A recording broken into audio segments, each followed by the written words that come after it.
Hello everyone. So this standard is SA 500. With this we are going to start हमारी 500 की series, जो कि सबसे बड़ी सीरीज है.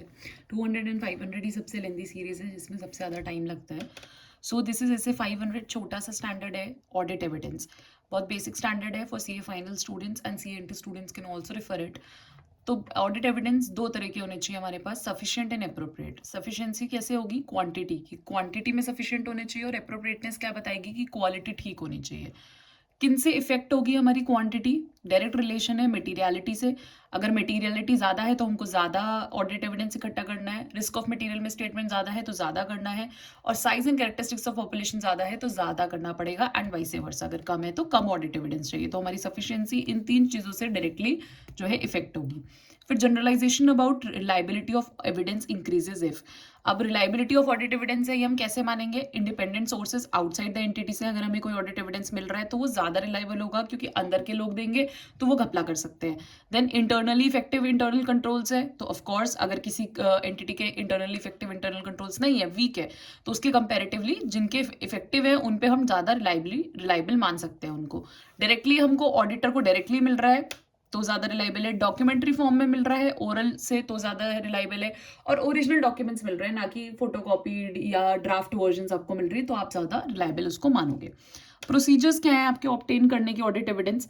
इसकी शॉर्ट फॉर्म है ICAI-ROR. सबसे पहले इंक्वायरी करोगे, seeking information of knowledgeable person.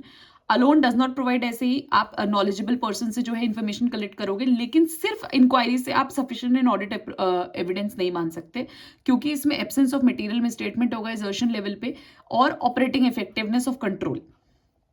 External confirmation है, ऐसे 505 में हम पढ़ेंगे. एनालिटिकल प्रोसीजर्स है, ऐसे 520 में हम पढ़ेंगे. इंस्पेक्शन आप कर सकते हो, that is examining the documents in detail. आप देख सकते हो. रिकैलकुलेशन कर सकते हो, मैथमेटिकल एक्यूरेसी रीचेक हो जाएगी जिससे.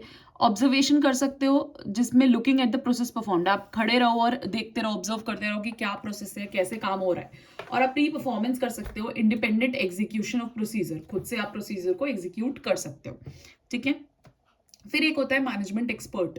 ये हमारा ऐसे 200 में भी थोड़ा सा आया था इसका रेफरेंस. मैनेजमेंट एक्सपर्ट का होता है एक आगे जाके using the work of auditors expert भी एक स्टैंडर्ड है ऐसे 600 की सीरीज में. बट मैनेजमेंट एक्सपर्ट क्या होता है?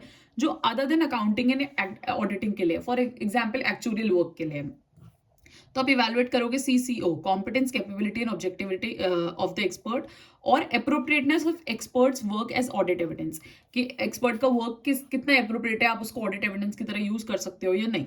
और कोई भी इनकंसिस्टेंसी है या कोई डाउट्स हैं रिलायबिलिटी ऑफ ऑडिट एविडेंस पे, तो आप consider effect of matter consider करोगे और आप मॉडिफाई करोगे अपने ऑडिट प्रोसीजर्स को. सो दिस इज सबसे छोटा सा बेस स्टैंडर्ड ऑडिट एविडेंस का SA 500. I hope you like it, and if you find it useful, please share with your friends, and like, share and comment for the reviews. Thank you so much.